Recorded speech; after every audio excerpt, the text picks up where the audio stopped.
that plow iniquity, and sow wickedness reap the same. By the blast of God they perish, and by the breath of his nostrils are they consumed. The roaring of the lion, the voice of the fierce lion, and the teeth of the young lions are broken. The old lion perisheth for lack of prey, and the stout lion's whelps are scattered abroad. Now a thing was secretly brought to me, and mine ear received a little thereof. In thoughts from the visions of the night, when the deep sleep falleth on men, we call that dreams. Fear came upon me, and trembling which made all my bones to shake. Then a spirit passed before my face, the hair of my flesh stood up. It stood still, but I could not discern the form thereof. An image was before mine eyes. There was silence, and I heard a voice saying, Shall mortal man be more just than God? Shall a man be more pure than his Maker? Behold, he had put no trust in his servants, and his angels he charged with folly. How much less in them that dwell in houses of clay, whose foundation is in the dust, which are crushed before the moth. They are destroyed from morning to evening. They perish forever without any regarding it. Doth not their excellency which is in them go away? They die, even without wisdom. Not a very easy passage to discern, but we'll try tonight. Number one, Eliphaz commends Job's past character. I think it's worthy to note this, that Eliphaz is a son of Esau. I don't know if you have a Bible that gives you things, margins or anything like that, things to read at the bottom or side or whatever, but you may find that somewhere, that Eliphaz was a son of Esau, Jacob and Esau, whom the descendants of Edom and Amalekites came from. He's one of the sons. Okay? But he commends Job's past character. He says in verses 3 and 4, Behold, thou hast instructed many, and hast strengthened the weak hands. Thy words have upholden him that was falling, and thou hast strengthened the feeble knees. He had helped people. Now, we don't read this per se in this passage, but he has helped people physically. I think you'll find that those who are like Job, who offer help, don't just offer help from behind a desk. Give advice and want to help counsel. I believe one of the things that Eliphaz is saying here is, man, you've put your hands to the work. You've put your feet to the work, and you've done things for people.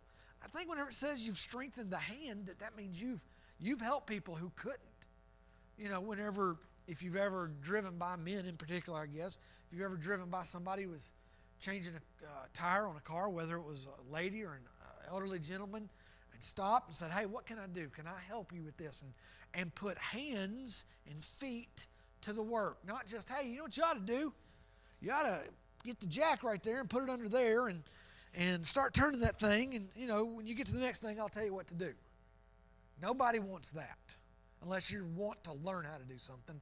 Man, if you're going to stop and help me, put some hands and feet to it. I don't need any verbal communication for help. Man, put your hands to it. And I think he says you've helped people physically. Second of all, he had helped people emotionally. Thou hast instructed many. Thou hast strengthened the weak hands. Thy words have upholden him that was falling. I think that there was times where Job gave godly advice. He said, hey, listen, you're going to make it through this. I know things are difficult. Probably many of the servants that he lost when everything in chapter 1 was gone, probably many of those servants he had helped emotionally, maybe even their families. He probably had servants that had lost children. I mean, it wasn't an uncommon thing in that day for people to lose their children. Maybe even wives were lost at childbirth or things like that, and he was able to emotionally help them with that. And then I believe he also helped them spiritually. A man or woman, and when I use the word man, I'm speaking to gender neutral. When a person is the kind of person that is talked about in chapter 1, and chapter 2, that he was perfect, upright. He hated evil. He loved God and the things of God. That kind of person doesn't hold it to themselves. They don't say, well, I'm just going to be a person within my, the spiritual man within myself and keep those things to myself. No, that kind of person, it affects those around them. We don't read about the fruit of the Spirit till we get to the New Testament, but I believe Job had the fruit of the Spirit. He exuded that. Love, joy, peace, long-suffering, patience that we talk about. Those things. I believe that he helped people spiritually. And Eliphaz says, this is who you've been. We know who you have been in the past. You've helped. Thou hast instructed many. I mean, it was just known in the area, I'm sure, that if you needed something, if you needed help with your land, if you needed help with advice, if you needed spiritual counseling, you go see Job. He's the man to see. If you needed financial help, if you needed advice on how to run a business, you go see Job. He was successful. He was successful in business, in his family, in life. With God, he was successful. And so everybody was directed, go see Job, go see Job. Then there's a change. We come to verse 5. And Eliphaz, he's a friend. It says he's a friend, and I don't think Eliphaz is trying to be, as we can be, a little condescending. You've been this, and you've helped people, and you've strengthened the weak. You've helped those who are feeble in the knees, and you've given great advice. But now, we're the ones doing better than you. I don't think it was a condescending, oh yeah, well, who's the good guy now? But, he says, but now it has come upon thee, and thou faintest. Wow. Can you imagine? Here you've been through what he's been through, lost everything. He's covered from head to toe with boils, with whatever that was, smallpox, leprosy, whatever the devil had given him. It was terrible. He's covered in this. His wife has said, if you would, just curse God and die, buddy. I love you, and I hate to see you going through this. Just curse God. He'll kill you. And now his friends come, and they sit there for a week, not knowing what to say. And the first thing they can say is, listen, in the past, you've been good.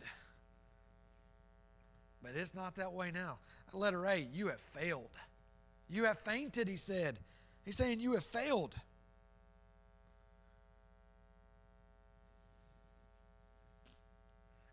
And kind of what he's saying is, it was real easy to give that advice when it wasn't you. You've been the one to preach strength, to talk about being strong, to talk about staying with it and doing what's right. Well, now it's on you. You've failed. You're the weak one now. Look what's happening to you. I don't know that we consciously think that about people that are going through a hard time. But sometimes it's there. Sometimes it's, well, I saw this coming, they just don't live this way, and they do this and they do that, and it's no wonder what they're going through that God's not judging them. Now, there's maybe an application for that at times, but sometimes we just want to justify our own thoughts and actions through the failures of others, or through the testing, I should say, of others. He had preached strength to others, not now. That shouldn't be not. Should be now. He was weak. Second of all, he says, you've lost your focus. Verse 6 it's hard to read verse 6 the way it's given in the King James. In the King James is not this thy fear, thy confidence, thy hope, the uprightness of thy ways?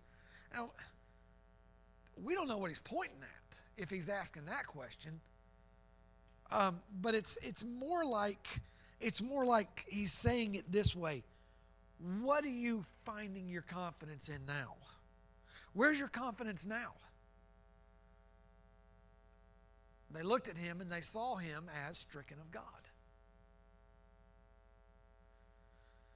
And Eliphaz says, okay, your confidence has been in God. Look what God's done to you. Where's your confidence now? Where's your hope now? I mean, it's just like, what else can happen to Job? All the loss, his wife says, curse God, and gets in his mind, and now his friends, verse 11 of chapter 2, now when Job's three friends, the Bible calls them friends. And the first friend, and quite honestly, Eliphaz is the nicer of the three. He goes a little bit easier on Job. It's almost like they get a little bit of, yeah, you're wicked kind of thing as they go along. But one of the first things he says is, well, look what God's done to you. Where are you going to find confidence now? Where are you going to find hope now that you've messed up and God's cursed you? It's just like stomping him in the ground. Then I got number 3. He says, you are not righteous.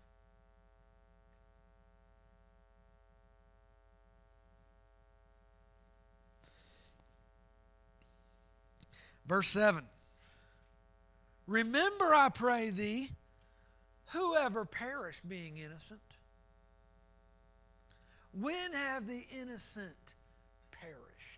It's very self-righteous. It's a very self-righteous question. Innocent people perish all the time.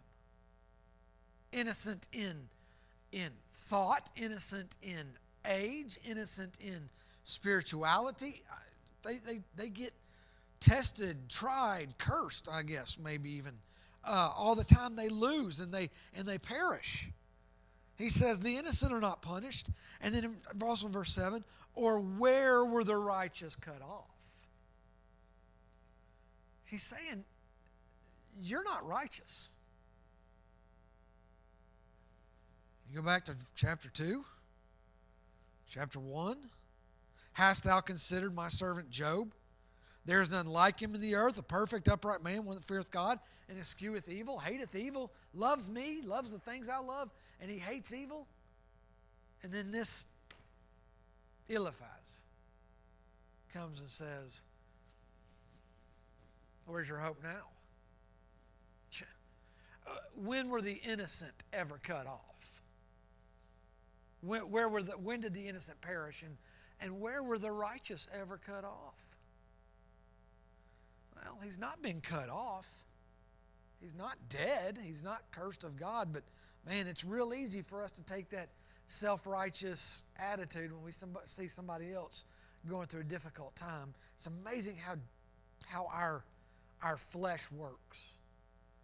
When we see somebody going through a difficult time and our jealousy and our wanting to feel better, make ourselves look better in our own mind, maybe it is, in the things we accuse them of.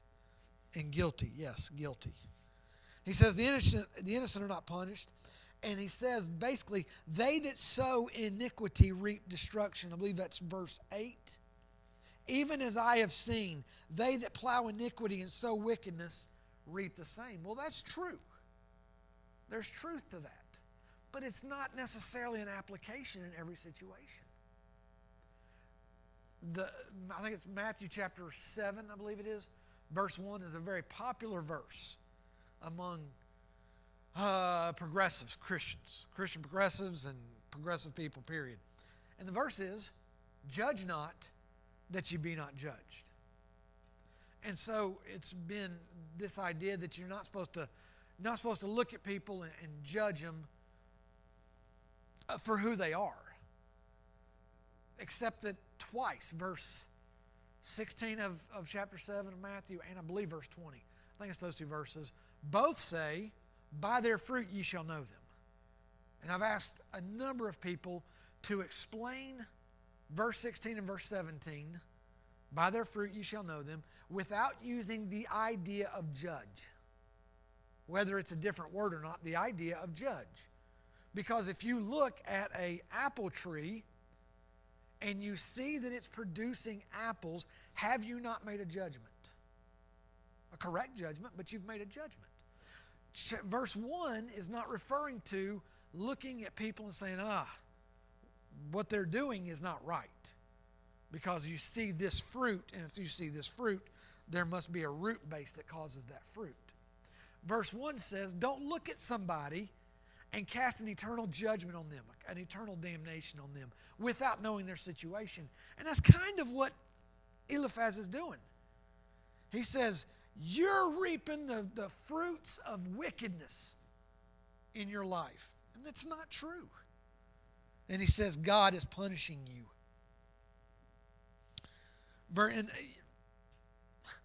Verse 9, he doesn't say you. He never says you, but he implies it, and we can infer it. Verse 9, by the blast of God they perish. By the breath of his nostrils are they consumed.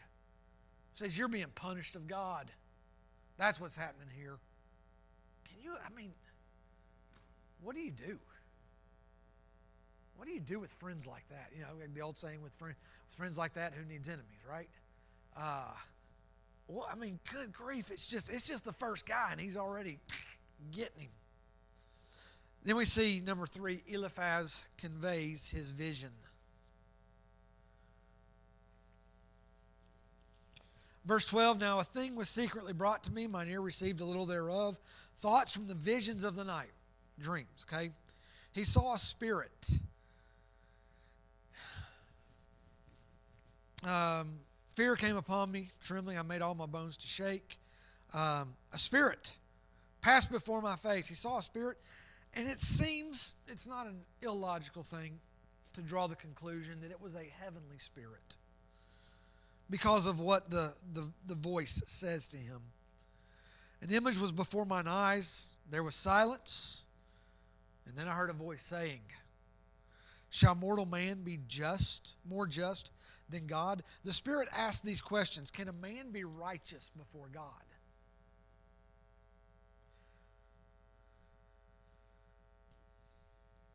Now, I don't know whether God gave this vision so that for the express purpose of Eliphaz here in this place asking this question. Because in our reading, we can answer that question real easily by reading chapter 1 and 2. Because God said of Job that he was a perfect and upright man. Now again, the word perfect does not mean faultless. But he's saying he's righteous. He's as righteous as a man can be. However, we are not righteous as it compares to God, the Father, Son, and Holy Spirit. Okay?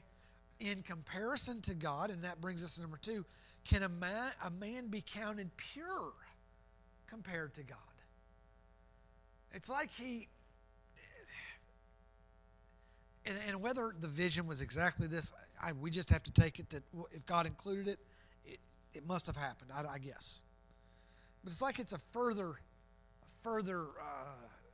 definition or explanation. Can a man be counted righteous?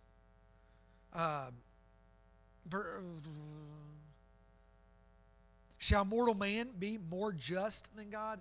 From what I understand, now that's not the question as we would understand it. But he's asking, can a man be righteous before God? And then, can a man be more pure, basically, than God? Can a man be counted pure as compared to God? And of course the answer is no.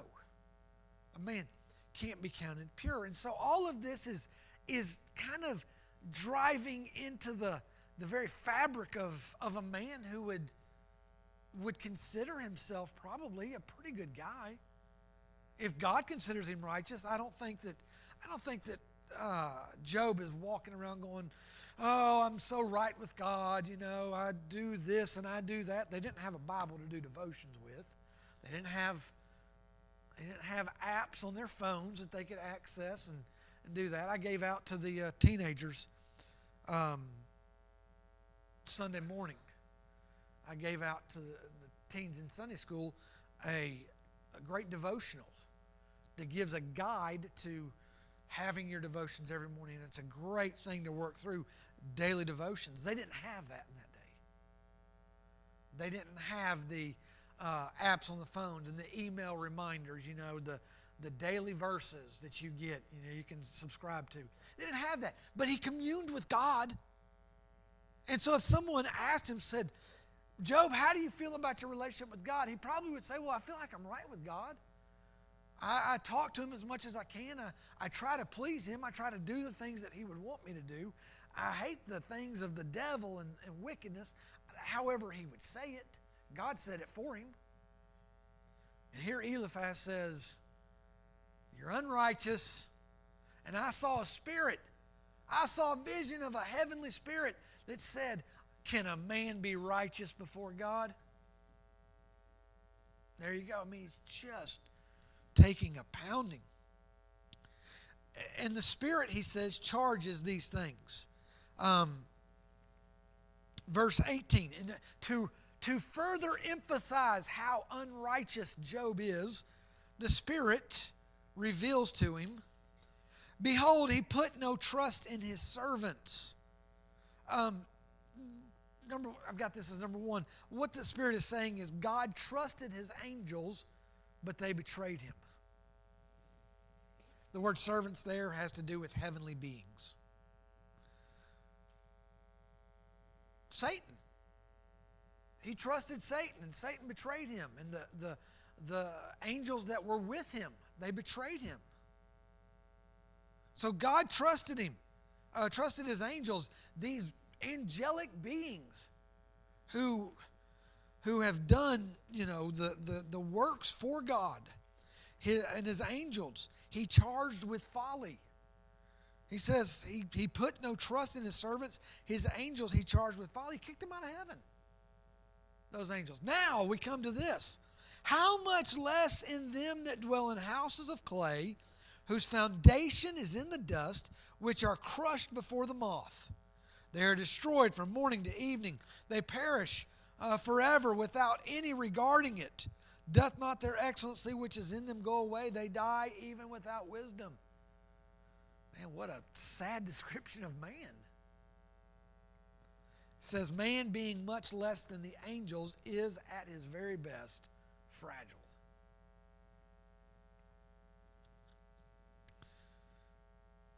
God made the angels and they dwelt with him in heaven, and even those that were in heaven that he had trusted, he did trust them, they betrayed him. They fell out of heaven. And here are those that are formed from dust. They live in a dust house. Yeah, dust. At that time, they lived in dust houses, dirt houses, and they're made of dust. We're just dust. He says, in them, they're destroyed. He said they're crushed before the moth, too. Whenever we die, we're eaten by insects. We're crushed below the insects, if you will. They're destroyed from morning to evening. They die all the time. So they're weak.